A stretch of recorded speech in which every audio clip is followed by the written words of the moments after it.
รถไผบ่อุด EGR สภาพมันก็สิเน่าแบบนี้แล้วนี่เบิ่งคราบเขม่านี่เต็มพี่อันที่ขูดออกมาแล้วเบิ่งอยู่ข้างในบัดนี้เป็นก้อนอยู่เห็นบ่เป็นก้อนอยู่พุ่นน่ะเดี๋ยวสิเขย่าออกให้เบิ่งนี่เบิ่งสภาพนี่ดำปื้อๆอยู่โอ้ยสกปรกคักเบิ่งนี่นะ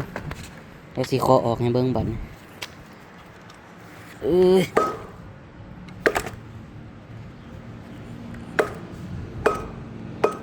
เบิ่งสภาพ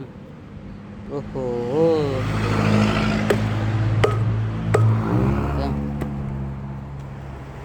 รถไผบ่อุดมันก็สิสภาพนี้แหล้วนี่เน่าๆจังซี่แหละเพราะฉะนั้นแล้วก็จัดไปอุด EGR